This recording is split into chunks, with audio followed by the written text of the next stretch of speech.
Okay, hello and good morning or good afternoon, everybody, depending on where you are and when you're watching this. So firstly, welcome everyone and thank you for joining us today. We hope the next 30 minutes will provide you with some more insights around how you can reduce the dropout rates in your recruitment process. Just for a couple of bits of housekeeping before we get started, your microphones and cameras are all off, but if you want to ask any questions, we've built in some time specifically at the end for us to be able to do that for you. We are more than welcome for you to use the Q&A facility, which is at the top of your toolbar, or in addition to that then, and you feel brave enough, then please do raise your hand and we can open up your mic for you. The webinar today is being recorded and a link post this session will be sent out to you for your future reference. And thank you very much. So let's get cracking. So firstly, for those of you who don't know about us, here's a little bit about the Curve Group. So what are our USPs and why are we here today? So first and foremost, we're here to kind of support you around the entire life circle. We offer configurable services and we cater for any organisation, whether that be large or small. We operate on a outsource or a project or a consultancy basis, and we have lots of different ways that we can support you. Our clients benefit from engaging us as a single provider to deliver their operational and strategic needs, and we are completely passionate about our relationships and doing the right thing, ensuring that people solutions and that we're transforming people's working lives at all time. So we're really proud of what we deliver here at the Curve Group, and over the number of years, we have received a number of kind of great awards and great accolades for what we do.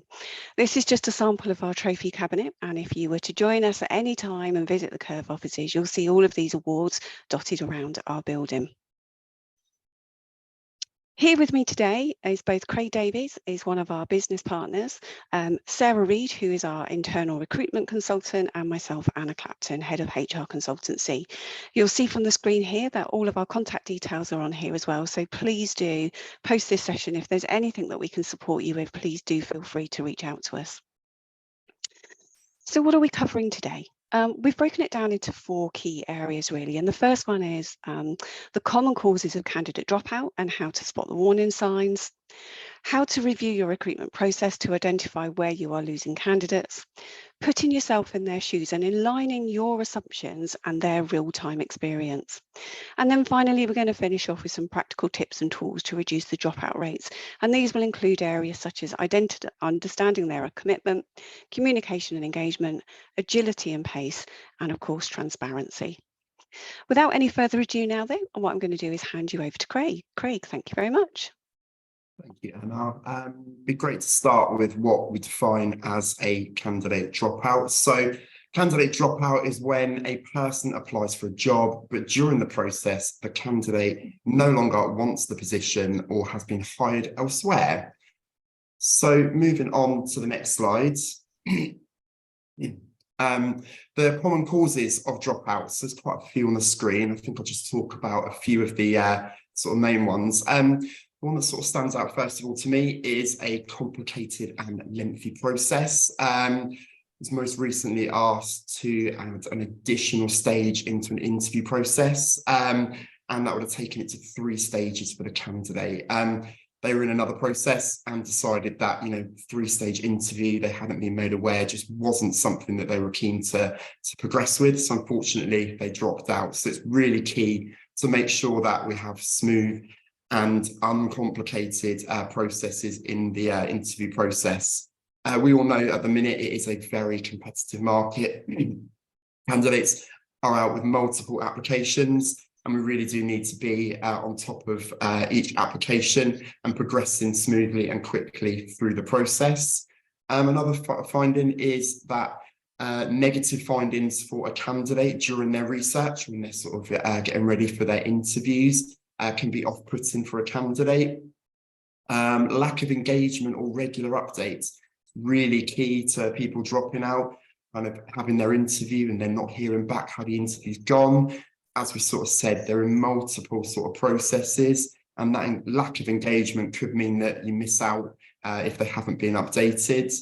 Another key one, salary packages or expectations not met. So getting all the way through the process, getting to the offer stage, and then not thinking about what the candidate sort of mentioned in their first screening call. And then one that we can't really avoid, and one that we just need to sort of be aware of, counter or alternative offers received. As I sort of said a second ago, there is multiple applications with candidates, so receiving lots of different offers. So if we can move on to the next slide, please. Some of the data from some of the research that we've done found that 62% of dropouts occur within the application process. So it really does show having an easy application process is key to getting the applications for your roles. 76% of candidates said hiring managers don't explain the next step. So they finish their interview and then they're left to sort their own devices. So it's really key to making sure that everybody in the hiring process is understanding what that process looks like and can explain those steps to keep the candidate informed. The one that's quite scary is that 43% of candidates said it took longer than 2 weeks to receive an offer letter. Back to that point I made on the first slide, candidates are in these different processes. Someone comes in with an offer before that, the likelihood is they'll probably take that as they have the paperwork and it feels more official. And then one that's quite positive to finish on, 49% of candidates said that they would consider applying for a role if the process appeared really simple. So it really does show that having a simple application process is key to getting the applications for your roles. So if we could just move on to the next slide. What are the warning signs that you should be on the lookout for? So kind of identified some of the warning signs here. First few are all about that sort of engagement. So if the candidate isn't responsive, if they're not excited or engaged in your conversation, they miss or don't attend an interview, ask for it to be rescheduled, they're really clear warning signs that the candidate's not committed. So really trying to buy that commitment from them back at the start of the process. If they're slow to give notice after you make them an offer, can be a real warning sign that they're potentially in negotiations with their current or other processes. So really just something to watch out for. And I think the last two to talk about the counter offers, which, like we said, we can't do much about, but something to be wary of, and then lies throughout the process. So it's something really, really key. So I'm going to hand over to Sarah. Thank you, Craig. So what we're going to do now is look at actually what you can do and where you can review your process to hopefully reduce your dropout rate. So we're looking to start with actually looking at the data. So if you have the data, what is it telling you? Where are you losing candidates within that process? If you don't have the data for where candidates are dropping out, what data do you have? Do you know what your time to hire is? Do you know what your candidate acceptance rate is? They're all really beneficial in actually looking where potentially you could improve your processes. Next, we would say go out to the market and collect feedback. So actually, what is the market telling us? What are other industry experts doing? What are recruiters saying? What are candidates saying? What is their feedback? Is this an industry trend or is it an isolated issue within your organisation? Next, visit company pages like Glassdoor, really, really beneficial because you can see what actual employees of your organisation are saying about it. There's also a section on there around interviews. So actually what you could do is look at competitors and see what candidates are saying about their interview process.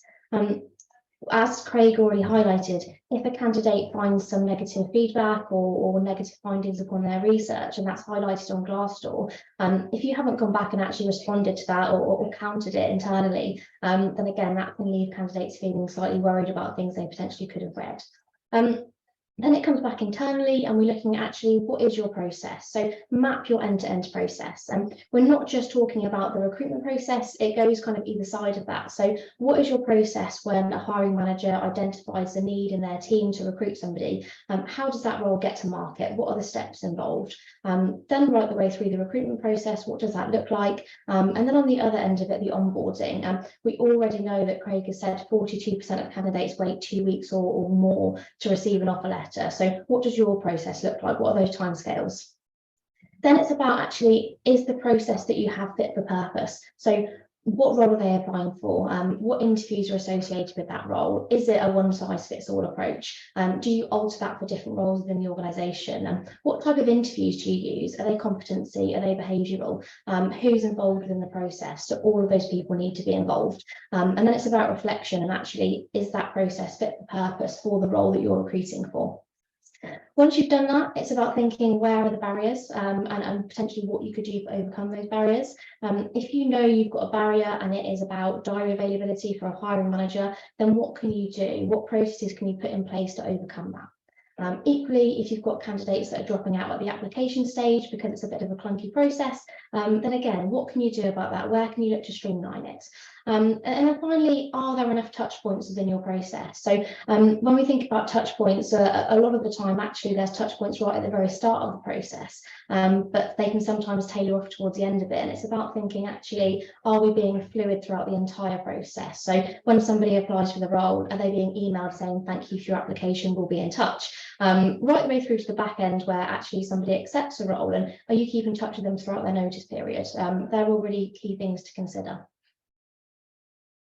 So if we move on to the next slide, this is actually a really interesting one, and really what we're asking you to do here is to put yourself in the shoes of the candidate and actually look at it through their lens instead, because the expectations that a candidate may have when they're approaching their job search or when they're looking for an opportunity sometimes can be very different in reality. So if you look to the left-hand side of the screen here, we've got the expectations and the assumptions of what a candidate would ideally be looking for.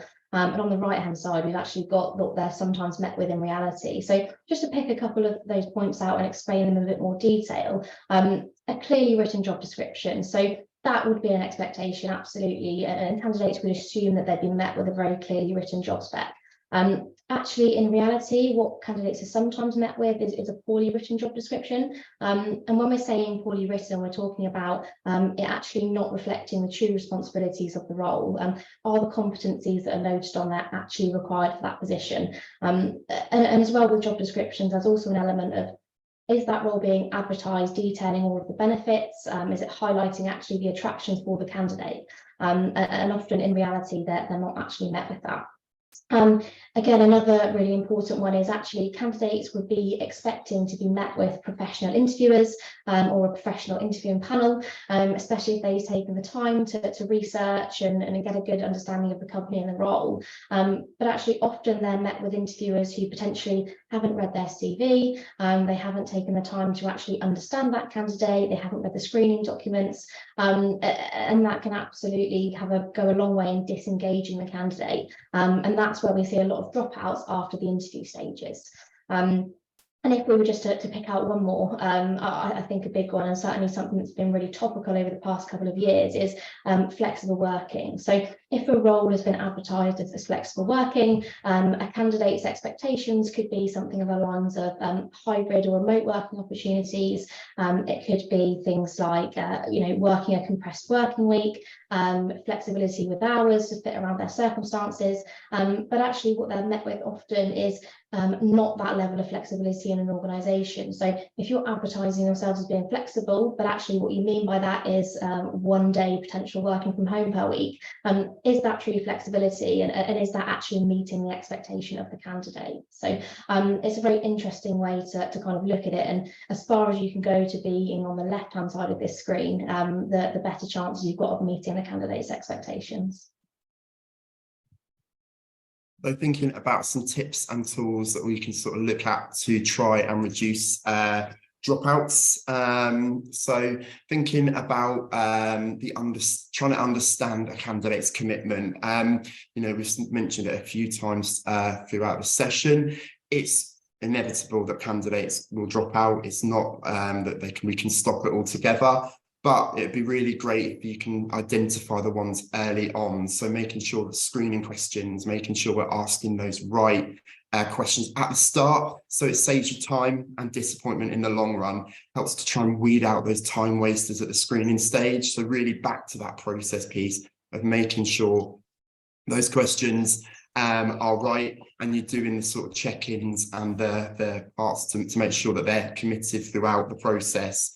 Being honest and transparent. We expect it from candidates, So we really need to repay that respect as well and be honest and transparent with them. So talking about salary expectations, as Sarah just said about the flexibility part, really being honest and transparent with them, and then testing their commitment at every stage. So part of my process when I'm recruiting, I'm doing calls all the time after each stage to make sure candidates are still interested and engaged with the role. Are you still interested? Do you like the role? Is it something you'd like to commit to? Easy questions that buy that commitment in. I think the next big part to think about is communication and engagement. So I just mentioned it, ensuring you have those right touch points at the right time, really checking in all of the time. Acknowledge candidates' interactions. So if they send an email, if they pop a call over to you, just do the nice thing and acknowledge that call. Even if you have nothing to say, you can say you're waiting on something. It keeps that buy-in with that candidate. Try and be professional at all times. It is an example of you and the business. So keeping that communication as professional as you can each time. I think it's really important in this day and age with all how busy we are about adapting to candidates' preferred communication methods. I think a good example is when candidates potentially work in sort of call centres. They might not have their phones next to them, so would not see a call. You know, a quick email to update them would be something they could check on their lunch or their break. So really thinking about the way that they prefer to be communicated with. Ask them questions and listen to their answers. Ask those questions early on, keep asking those questions throughout, and then make sure that you're brokering good relationships between all parties. Introduce candidates to who they're going to be meeting, make sure they're aware of who they're meeting, and it helps candidates prepare and engage throughout the process. So looking at agility and pace then, it's really important that all parties are agile and committed to the process throughout the entire process. So when we're talking about all parties, that's hiring managers, your recruitment partners, the decision makers. Everybody needs to be approaching that vacancy with the same mindset. Being flexible to work around candidate circumstances, again, as Craig mentioned, that's absolutely critical. So if you've got a candidate who works on site every day, they can't get time off work to attend an interview, you know, what could you do? Could you potentially accommodate something virtually? Could you look to do an interview outside of hours? It's all about trying to be flexible and actually, you know, getting those people in front of you. Change the complexity of processes to streamline the candidate journey. We already know, and to me this is one of the most the biggest pieces of data that we have, that 80% of candidates don't like a lengthy process. So what can you do to streamline your process and make sure that actually candidates aren't being put off because it's taking too long? Ensure that processes are fit for purpose per role. So actually, do you adopt one size fits all approach across the board? Are you using the same interview technique and an application process for entry-level roles as you are for leadership positions? And if you are, there's definitely something there that could be done. Could you reduce entry-level roles to a one-stage process? Could you look at potentially a two-stage process for more senior positions in the company? And then a massive one here is to plan ahead. So at the point that you're taking the role briefing from the hiring manager, can you block time out there in their diary for interviews to avoid the back and forth when you've actually got a candidate who's engaged? It's then also about them being agile with that time. So if you've got protected time in a hiring manager's diary, but the candidates can't accommodate that time, then actually can you look at some alternative availability? What can you do to make sure that you're not delaying the process because of logistical issues? If we move on to the next slide, it's all around transparency, and this is absolutely critical as well. So agreeing priorities at the very start of the process and up front with the hiring manager is absolutely critical so that you're actually taking a true reflection of the role to market. When we spoke about the expectations versus reality, actually, candidates would expect something based on the job description. And if they're being met with something different in the interview stages or when they've researched further, that causes lots of candidates to actually withdraw themselves. Again, honest feedback is absolutely critical. So if you've got candidates that are pulling out of the process after the interview stage, but we know that's around 30% of candidates, actually, why is that happening? And if you're getting feedback from candidates and it's because the hiring managers are disengaged or they haven't had a positive interview experience, then it's really important that hiring managers are receiving that feedback so that you can then look to alter your processes. Being accurate with job descriptions and adverts, we know how important that is, but about being honest with candidates in the first stage conversations as well. And that honesty goes across the board for lots of different reasons, particularly timescales. So if you know that your process is going to take 2 weeks, then it's actually about enlightening the candidates that at the earliest opportunity. They can then plan that into their time. They can make their other employers they're interviewing with know about that. But it's just about being realistic. And then also that ties back in with actually, if there's no update, the candidate needs an update. So if you've been honest with them about timescales and you've said the process is going to take 2 weeks, but it's 3 weeks and the candidate hasn't heard from you, there could be something innocent like the hiring manager maybe on annual leave, but actually communicating that to the candidate that there's going to be a delay in that process, they haven't got an update, but we'll come back to you next week. That's really important, and it leaves candidates from actually wondering what's going wrong or why haven't I heard anything. And finally, if you promise something, actually see it through and deliver it. That's extremely important that candidates are left feeling like you've been honest with them, especially when it comes to feedback. A big thing about feedback is actually it's really important for unsuccessful candidates to have quality and actually constructive feedback, because providing that goes a long way to promote your employer brand. And even though it may not feel like it's going to reduce a dropout there and then, it certainly can in the long run, as the kind of reputation of your company spreads. So just to summarise then, I appreciate there's a lot of information that we've gone through, but just as a kind of a final word, it can feel quite overwhelming, and that's actually because there is no silver bullet to reducing dropouts because there are so many different variables. But actually what the important part of it is mapping out your process and understanding exactly what it looks like and where can you streamline it. Are there stages that you can look to review? Do you need to have testing involved? Do you need 2-stage interviews? Only those parts of the process that are absolutely critical should be there. Make sure that screening and first stage interviews are thorough, that you're asking the right questions, because quite often asking the right questions at the start of the process will go a long way to avoiding that heartbreak at the very end of the process where somebody's either accepted a counter offer or they've pulled out because the process hasn't been slick. And again, just be transparent, honest and professional at all times. And if you've got all of those things right, over time, you will notice your dropouts start to reduce. So that's all from me. I'm going to hand back over to Anna to summarise. Thank you. Lovely. Thank you very much, both Craig and Sarah. So now is the opportunity for you to ask us any questions. As we've said, you can either raise your hand or use the Q&A facility, or alternatively, if you'd rather reach out to us offline outside of the webinar, then please do. Once again, our contact details are up on the screen. I'll just give it a couple of minutes just to see if we have any Q&As come up.